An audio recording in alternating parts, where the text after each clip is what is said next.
Hey, there we go, guys. Sorry sorry we're a little late here today. Welcome to the Network Marketing Insider number. Oh, what is this? Number 242. That's what I forgot. Number 242 today. My gosh, quite a few shows. Well, I want to say welcome to all of you network marketers. I want to say welcome to all of you Swiss Gold Global Network marketers, especially. I want to say welcome to anyone and everyone who is considering network marketing as a potential vehicle for, well, a new life. Because you know what?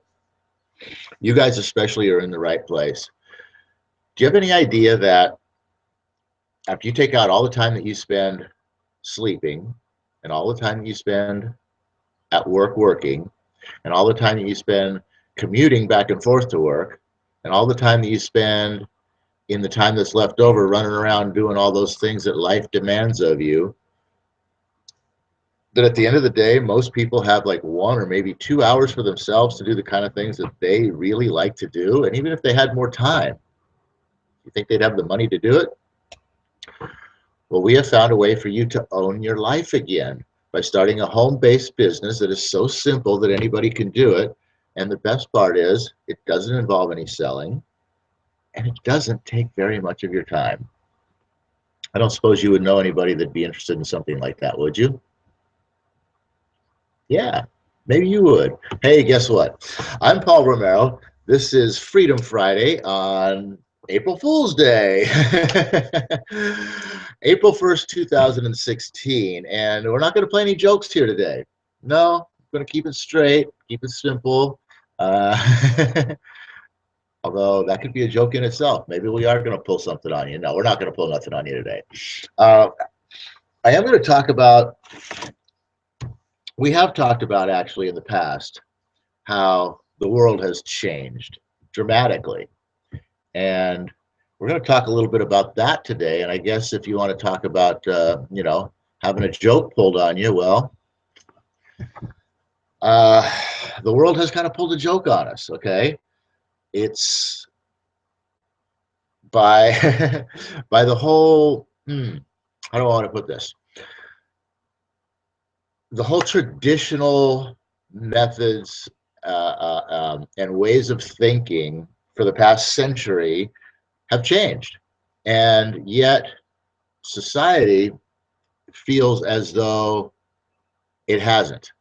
And yeah, we had a big problem, yada, yada, yada, but we want to get it all back to normal, the way that it once was, like, 2000, prior to 2006 or 2007 or whatever you want to call the crash. But so many people are, screaming for everything to go back the way it was. We need interest rates to go up. We need all this other stuff to happen, yada, yada, yada. What's going to happen? We need all this stuff to be back the way that it used to be. And it's just never going to happen. It's a new world now. The world has changed. The mentality has changed. The thought processes have changed. The way people do things have changed. The way people work together has changed. All of these things. And so what I wanted to get into today a little bit was talking about how, people used to buy things prior to all this stuff. People used to go out and buy things just willy-nilly. I mean, buying anything and everything that they could, so that sort of a keeping up with the Joneses type of a thing. Oh my gosh, look at that. They got some new landscaping in their yard over there. Ours is looking like crap. We got to do something. We got to make ours look good too. And it was really a battle against your neighbor kind of a thing to keep up, to keep one upping each other, to get to stay on top, so to speak.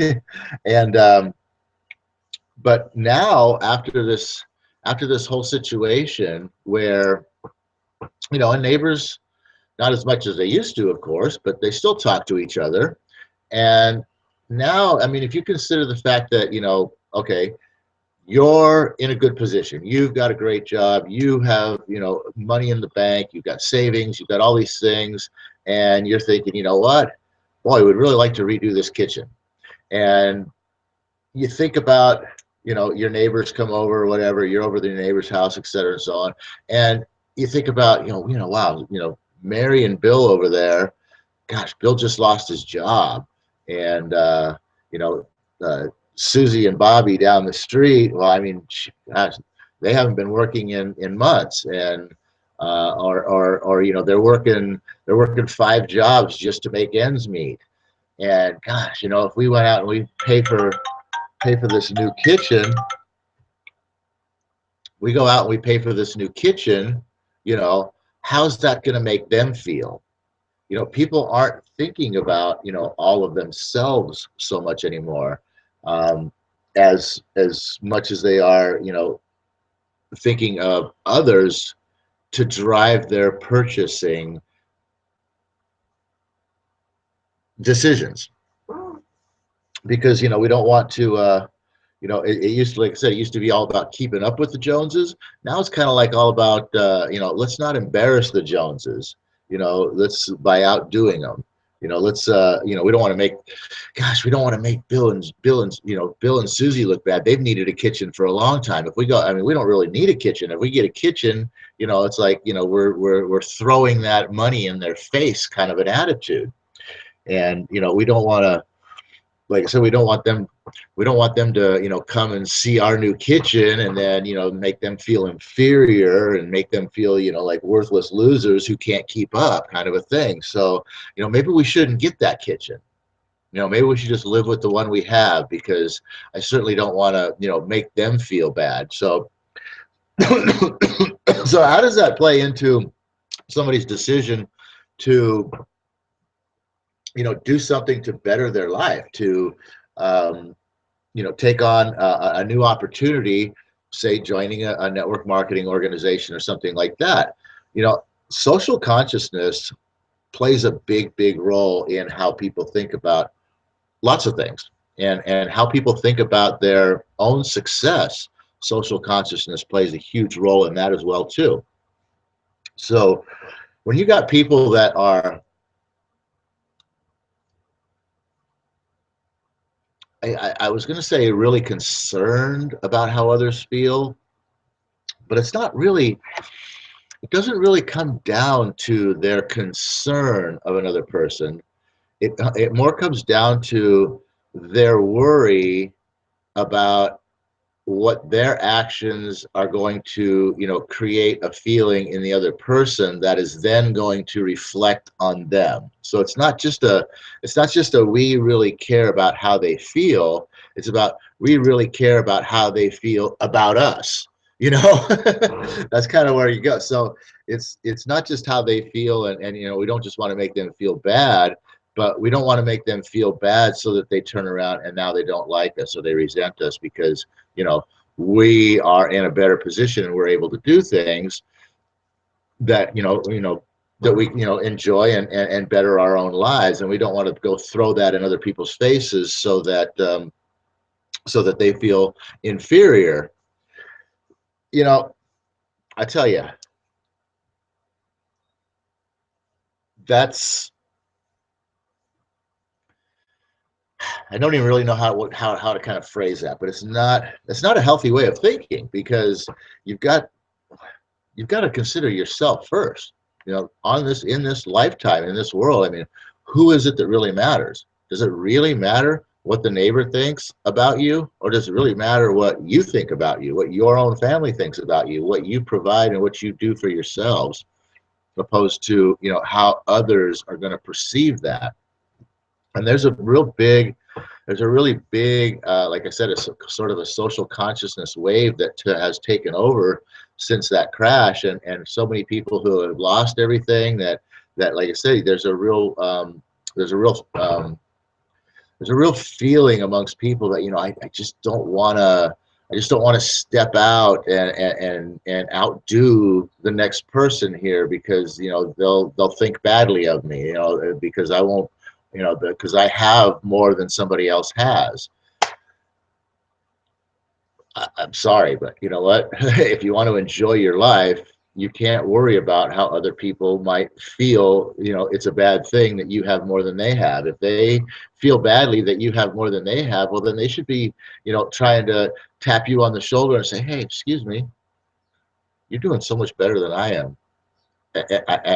Could you maybe help me to do something to get a little bit better? I mean, there's where it should be, and being in a position of saying, hey, listen, guys, I love to be able to help you guys. You should see what I'm doing over here. This is such awesome stuff. I mean, all I did was this, blah, blah, blah, you know what I mean? But people don't want to. It's really difficult with this crazy sort of not wanting to outdo the next person mentality, social consciousness, so to speak. Of not only are people unwilling to ask for help anymore, but people are also unwilling to offer help anymore. So there's a stagnation going on of potentially, bettering oneself just because of this, social consciousness of personal embarrassment, I guess, for lack of a better term. I mean, my house went into foreclosure. I almost lost my house back in the thing, and I did just like everybody else did. I buried my head in the sand and just figured everything was going to go away and it'd all be great and wonderful, and things will go back to normal the way they were soon enough. And I don't know what or when or how it's going to happen, but it's but then one day I woke up and I was just like, hey, listen, you know what? It's not going back to the way it was, and if I don't do something here, my whole world's going to collapse. So I just made a conscious decision to figure it out and to start going for it. And it's turns out that yeah, there's some people in my life that have just kind of gone. I haven't talked to in a long time. They don't call me. They don't. They're not interested in what I'm doing, and they know that I'm doing well and I'm doing better. And I've sort of put out little tidbits of nuggets to sort of entice them to say, hey, what is it that you're doing over there? Is there anything that you're doing that maybe I could do or something like that? And I'm not getting any response from anybody. Nobody's even willing to ask, hey, how's it going over there, Paul? I mean, shoot, it looks like, things are doing, you've turned it around pretty well. Things are doing pretty well for you. Is it something that anybody can do? Nobody's even willing to ask. And then even when I do throw out, like I said, I play it very, very carefully, not to just power it upon them, going, oh my gosh, look at this, you got to do this, you got to do this. Just trying to drop little seeds of inspiration for people to come along with the idea of wow, maybe I should see what he's doing, maybe I should maybe I should ask about that. And along with those seeds of just trying to get them thinking about maybe I should, also dropping little little bits of bait nuggets for for me, saying hey, I'm willing to help you, sort of a situation. And that's what's really great about network marketing in the proper fashion, is that that's what it's all about, helping others. When you sponsor somebody, when you're building your network marketing organization the right way, it's all about teaching and training them about when you bring somebody into your organization, it's all about you going to work for that person and helping them to build their business. So that's a really great aspect of it that is right in line with this new age, this new era that we're moving into, that eventually, unfortunately, I think for a lot of the folks that are realistically, I mean, like, it seems like 35 is kind of a cutoff point. That's where the border lies with the folks that are younger than that, seem to be a much more open to these kinds of concepts, and the folks that are older than that seem to be much more closed down to these concepts, unwilling to accept them, and unwilling to be that person who says, hey man, you're doing great. What are you doing over there? Could you show me? Is there any chance I could do that? And it's again, it comes from social consciousness and the way we were all raised, and that sort of thing. So there's definitely, I think, a shift that what we're talking about here with network marketing, I mean, network marketing is huge, big, way bigger now than it's ever been. I mean, it's been around for like 80 years or plus, and it's been a very slowly growing monster. I mean, it's huge. I mean, there's gosh, hundreds of billions of dollars worth of product and service moved through network marketing systems worldwide. And so, or is it even just nationwide? It might even be just nationwide. Worldwide, it might be trillions of dollars. I'm not sure. I have to look into that stat a little bit more. But the whole idea of, like I said, there's this shift because actually the network marketing model and the network marketing systems and the network marketing organizations, the number of them, the number of people getting into them, et cetera, and so on, it's really starting to boom quite a bit within the last 10 years. There was a real slow start, a real stagnation period there from the time of the crash until about, I'd say about 2010, 11, somewhere around there, right around the time when we were hitting the bottom, the bottom of the bottom. People are finally getting fed up, and I got to do something kind of a thing, and looking into more and more network marketing opportunities and things like that. And since then, of course, with this whole economy is getting better stuff, that more and more people are willing to actually spend money again. So it makes it a little bit easier for the people getting into network marketing who are presenting a product or service to friends and family and neighbors and whatnot, that they're actually a little bit more receptive to actually purchasing. So the barrier of trying to build your organization from the beginning has gotten a little bit softer.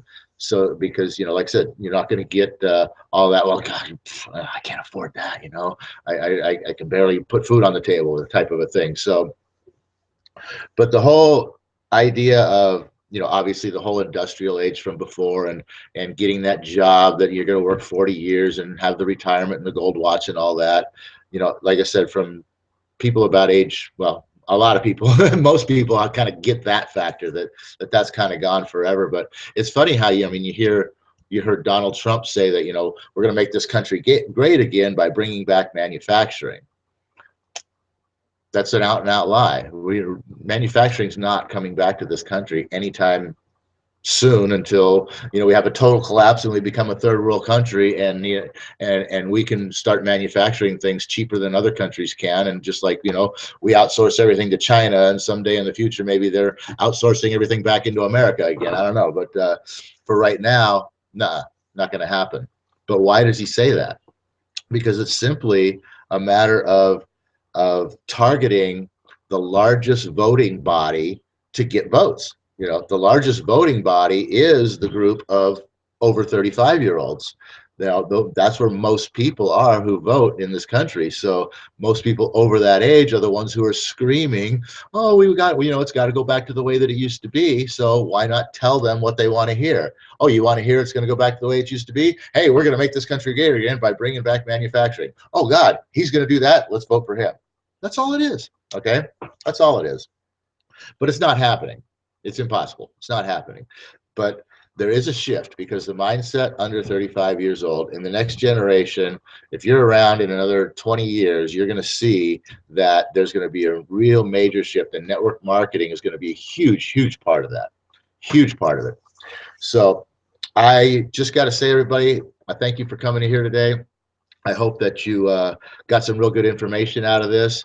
Turning away from the traditional, that's what I'm talking about today. It's just, and when I say traditional, I really just mean like the old ways of doing stuff. It's not so traditional. Hey, tradition is whatever you want to make it. And for right now, what tradition's becoming is a different peer-to-peer world, where we are working more amongst each other than we are for the man, so to speak. And if you want to get on board, now's a great time with network marketing. So with that, O universe, I ask not for more riches, but for more wisdom, with which to make better use of the riches given to me at birth, consisting of the power to control and direct my own mind to whatever end I might desire. And I would like to invite everybody to come back here on New Up Day, where we will get into the training manual of network marketing, the Own Your Life Plan book by Don and Nancy Falia. And everybody have a great celebration. We'll see you back here then.